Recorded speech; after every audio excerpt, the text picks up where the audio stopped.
한의사 의사분들이 물 많이 드세요 라는 말씀을 드렸는데요, 지나치게 많이 드시는 분들이 많으세요. 하루에 3리터 4리터 막 이렇게 드시더라고요. 이렇게 되는 물들은 흡수가 아니라 몸에서 그냥 지나가는 물이 된다는 거고요.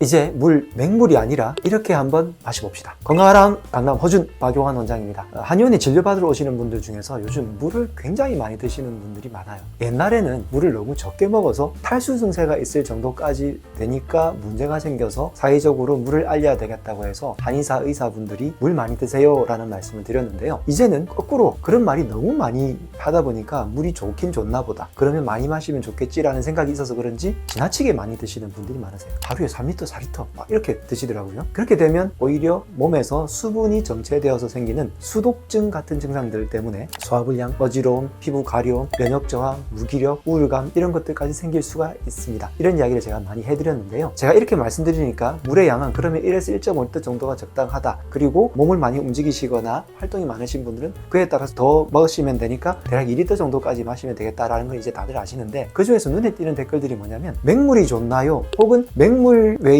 다른 걸 마시면 안 된다던데 라는 것들이에요. 제가 결론만 말씀드리자면 맹물보다는요, 약차라든지 소금수라든지 같은 그런 물들이 훨씬 더 좋습니다. 그리고 만약에 탈수 증상이 있거나 내 몸에서 어떤 수분이 빠져나가서 생기는 증상들이 있다면 다른 경구 보충용 수분이라는 게 따로 있어요. 이것은 제가 좀 이따 말씀드리고요, 우리가 보통 정수기에서 받아 먹는 물들요, 좋긴 한데요, 물에 단점이 있는데, 첫 번째는 전해질 균형이 안 맞아요. 그리고 두 번째는 대부분 다 냉수 비슷한 물들로 드신다는 거예요. 전해질 균형은 안 맞지만 몸에서 맹물이 들어오게 되면 굉장히 빠르고 쉽게 들어올 수는 있습니다. 종이를 예를 든다면 종이에다가 물을 묻혔을 때 흡수가 팍 되잖아요. 그런데 나머지 물들은 어떻게 되죠? 흡수가 되지 않고 그대로 흘러내립니다. 마치 몸 안에서도 그런 비슷한 증상처럼 전해질 균형이 안 맞으니까 삼투압 작용이 일어나지 않고 몸에서 흡수가 되는 게 아니라 그냥 바깥으로 빠져나가 버려요. 그래서 특히 아침 시간에 공복에 찬물을 드시는 분들, 마시고 나면 바로 소변 보러 가고 싶죠. 그게 아니더라도 평소에 공복에 물을 벌컥벌컥 많이 드시는 분들은 계속 소변을 보고 싶어 합니다. 이렇게 되는 물들은 흡수가 아니라 몸에서 그냥 지나가는 물이 된다는 거고요, 신장의 활동만 많아지게 되는 역할을 하게 됩니다. 다시 말하면 몸속에서 수분 농도가 높아지니까 신장을 통해서 수분을 배출하려는 기전이 높아지게 되고, 그것으로 인해서 소변이 많아지게 되고, 소변이 계속해서 배출되게 되니까 몸 안에서의 냉증이 생기게 되고, 또 수분을 보충해야 되니까 수분을 보충하면서 위장에서의 냉증도 겹치게 되어서 소화불량도 일으키게 되고, 악순환의 사이클이 발생하게 되는 거죠. 그러면 어떻게 마시면 좋으냐? 저는 전해질 균형을 맞추라고 말씀드리고 싶어요. 전해질 균형이 맞는 물 중에서 아주 유명한 물이 있습니다. 한국 사람들은 많이 들어봤을 건데 고로쇠 물이에요. 고로쇠 물은 나무의 수액이 이렇게 뽑아져 나오는 그 물을 받은 건데요, 이 안에는 나무를 통해서 빠져나오는 미네랄들이 아주 충분하기 때문에 몸에서 고로쇠 물을 먹었을 때 굉장히 이온의 흡수율이 높아지죠. 이런 고로쇠 물과 삼투압을 맞춘 소금수들을 응용해서 만든 게 소위 말하는 이온 음료수 같은 것들이에요. 그런데 시중에서 파는 이온 음료수들은 설탕이 좀 많아서 문제가 될 때가 많죠. 그래서 자연스럽게 집안에서 만드는 이온수는요, 아주 간단합니다. 전해질 농도도 맞고 삼투압량도 높이는 그런 이온수는 소금을 활용하는 거예요. 천일염을 넣게 되면 그 안에 미네랄들도 빠져나오고요, 삼투압 작용도 높아져서 몸에서 흡수율이 굉장히 좋아집니다. 말 그대로 아주 쉽게 만들 수 있는, 그리고 마트에 굳이 가지 않아도, 그리고 설탕 때문에 걱정하지 않아도 되는 이온수가 만들어지죠. 고로쇠물을 마셔도 되지만 계절이라든지 보관이라든지 여러 가지 변수들이 있잖아요. 그런데 이 소금수는 그런 걱정이 전혀 없고 몸도 따뜻해지고 전해질 균형이 맞으니까 혈액순환에도 굉장히 좋습니다. 이것과 비슷하게 만들 수 있는 이온수들은 뭐냐면요, 꿀을 그냥 한 스푼 넣는다든지, 레몬 같은 과일즙들을 조금 첨가한다든지, 약초를 넣어서 달여서 마시는 방법들이 있어요. 약초 중에서는 생강이라든지 깻잎을 이렇게 다져서 넣게 되면 맛도 있고 굉장히 좋거든요. 혹은 허브 좋아하시는 분들은 민트 같은 거, 박하 같은 것들이니까 깻잎의 어떻게 보면 다른 일종이라고 볼 수 있겠죠. 이렇게 쉽게 구할 수 있는 약초들도 충분히 가능한데, 제가 알려드리는 많은 약차 레시피들도 활용하시면 굉장히 좋습니다. 아마 제 생각에 여러분들이 많이 접하셨던 약차 중에는 보리차 같은 것이 있을 거라고 생각해요. 그래서 맹물을 하루에 1에서 1.5리터, 2리터 이렇게 마신다는 것보다는 저는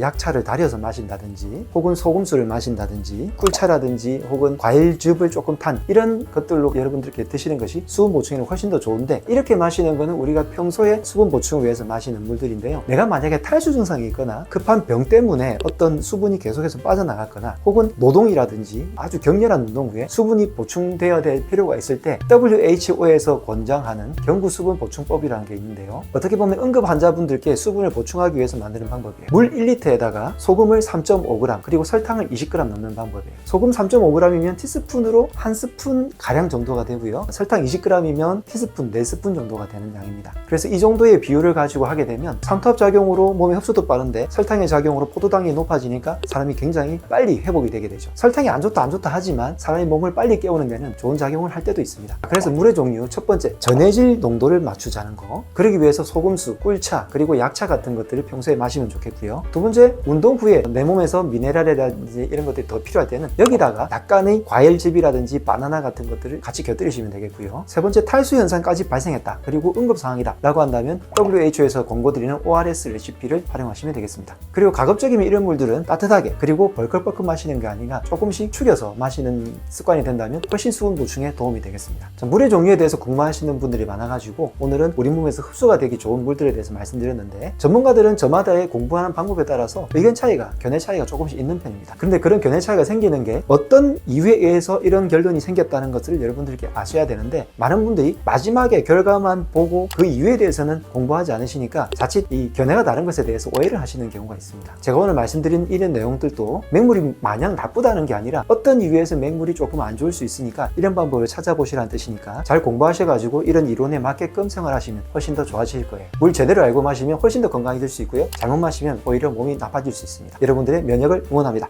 건강하랑